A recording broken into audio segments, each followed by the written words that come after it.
नमस्कार दोस्तों, हिंदू धर्म में आप लोगों का बहुत बहुत स्वागत है। तो आज की इस वीडियो में हम आपको बताएंगे कि राधा रानी की मृत्यु कैसे हुई थी और साथ ही श्री कृष्ण ने क्यों तोड़ दी थी बांसुरी। जब भगवान विष्णु ने कंस का वध के लिए श्री कृष्ण का अवतार लिया, तब उसी दौरान उनके प्रेम के रूप में राधा रानी का जन्म वृंदावन में हुआ। राधा जी के माता पिता का नाम वृषभानु और कीर्ति था। आपको जानकर हैरानी होगी कि कई धर्म ग्रंथ में लिखा गया है कि जन्म के कई साल तक राधा रानी कुछ भी नहीं देख सकती थीं, क्योंकि जन्म से पहले ही राधा रानी ने यह तय कर लिया था कि पृथ्वी लोक पर उनके द्वारा सबसे पहले देखी जाने वाली चीज़ श्री कृष्ण का मुख होगा और तब तक वे पृथ्वी लोक पर कुछ भी नहीं देखेंगी। इस बात से आप अंदाजा लगा सकते हैं कि राधा कृष्ण का यह प्रेम पृथ्वी लोक में जन्म लेने से पहले ही अनंत था। भागवत पुराण की माने तो श्री कृष्ण ने अपना ज़्यादातर बचपन गोकुल में बिताया, जहां उनकी दिव्य शक्ति के कारण उनकी चर्चा चारों ओर फैली। साथ ही श्री कृष्ण और राधा के प्रेम के बारे में भी उस समय पूरे गोकुल को पता था, क्योंकि श्री कृष्ण और राधा 8 साल की उम्र से ही एक दूसरे को प्रेम करने लगे थे। जहां हमेशा गोपियां श्री कृष्ण की बांसुरी की धुन पर नृत्य करती थीं, वहीं राधा श्री कृष्ण की बांसुरी में खोई हुई उनके पास बैठ जाती थीं। राधा और बांसुरी का जुड़ाव ऐसा था कि जब भी श्री कृष्ण बांसुरी बजाते ही राधा को मानो ये पता लग जाता था कि श्री कृष्ण उन्हें बुला रहे हैं, जिसके बाद श्री कृष्ण और राधा घंटों तक यमुना नदी के किनारे बांसुरी की धुन में मग्न रहते। कई बार तो गोपियां भी इनके इस तरह के प्रेम को देखकर जलती थीं। जब श्री कृष्ण बड़े हुए, तब उनके आसपास के लोगों की जिंदगी काफ़ी तेजी से बदली, खासकर राधा और श्री कृष्ण की, क्योंकि अब वो समय आ चुका था जिसके कारण श्री कृष्ण ने पृथ्वी लोक पर जन्म लिया था। इसलिए अपने मामा कंस के बुलावे पर श्री कृष्ण को वृंदावन छोड़कर मथुरा जाना पड़ा। मथुरा जाने से पहले ही श्री कृष्ण ने आखिरी बार राधा जी से भेंट की थी और श्री कृष्ण और राधा इस समय काफ़ी उदास थे। राधा यह बात जानती थी कि श्री कृष्ण के मथुरा जाने के बाद श्री कृष्ण का वृंदावन वापस आना बहुत मुश्किल होगा, जिसके बाद राधा रानी शायद श्री कृष्ण से दोबारा नहीं मिल पाएंगी। इसलिए काफ़ी समय तक इन दोनों के बीच खामोशी रही और अंत में राधा ने श्री कृष्ण से 2 वचन लिए, जिसमें पहला वचन था कि राधा के दिल में हमेशा श्री कृष्ण का ही वास रहेगा, और दूसरे वचन में राधा ने श्री कृष्ण से कहा कि मेरे अंत समय में मुझे आप दर्शन देंगे। श्री कृष्ण राधा के दुखों को समझते थे और वे यह भी जानते थे कि राधा शायद उनके वियोग को सहन नहीं कर पाएगी। इसलिए श्री कृष्ण ने राधा से एक वचन लिया कि मेरे जाने के बाद राधा, तुम मेरे वियोग में कभी आंसू नहीं बहाओगी। जिसके बाद श्री कृष्ण अपने भाई बलराम के साथ मथुरा पहुंचते हैं और अपने कर्मों के अनुसार अपने मामा कंस का वध करके मथुरा के जेल से अपने माता पिता देवकी और वासुदेव को मुक्त कराते हैं। श्री कृष्ण द्वारा कंस का वध करने के बाद मथुरा की प्रजा में बड़ी खुशियां मनाई जाती हैं।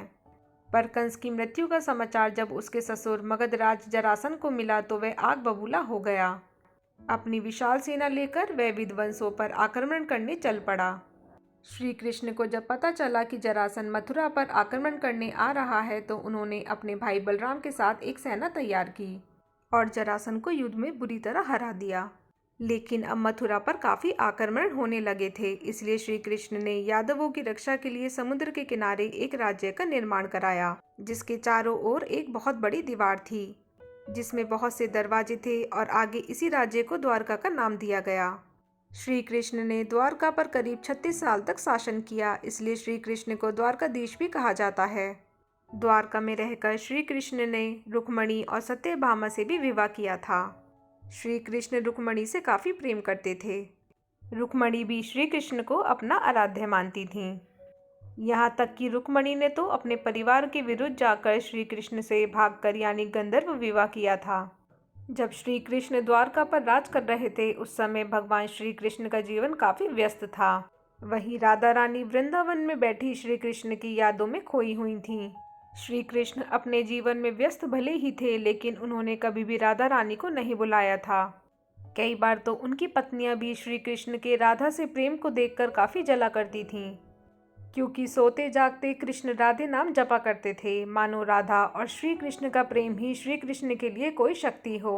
वैसे कुछ कथाओं में लिखा गया है कि खुद ब्रह्मा जी ने आकर बचपन में ही राधा रानी और श्री कृष्ण का विवाह करवाया था, लेकिन ज़्यादातर धर्म ग्रंथों में इसके बारे में कोई उल्लेख नहीं मिलता। पर ज़्यादातर धर्म ग्रंथों में देखने को मिलता है कि श्री कृष्ण से वियोग के बाद राधा श्री कृष्ण की भक्ति में लग जाती हैं। इसके बाद एक समय ऐसा भी आता है जब उनका विवाह यादव पुत्र अभिमन्यु से कर दिया जाता है और यादव पुत्र अभिमन्यु को शाप मिला था कि वो कभी भी राधा रानी को छू नहीं सकेंगे। अगर उन्होंने ऐसा किया या कोशिश की तो वे भस्म हो जाएंगे। राधा रानी विवाहित जीवन में स्वयं तक रहकर अपनी समस्त जिम्मेदारियां पूरी करती रहीं और फिर उन्होंने अपनी सभी जिम्मेदारियों से मुक्त होकर अपने प्रेम श्री कृष्ण से मिलने का फैसला किया।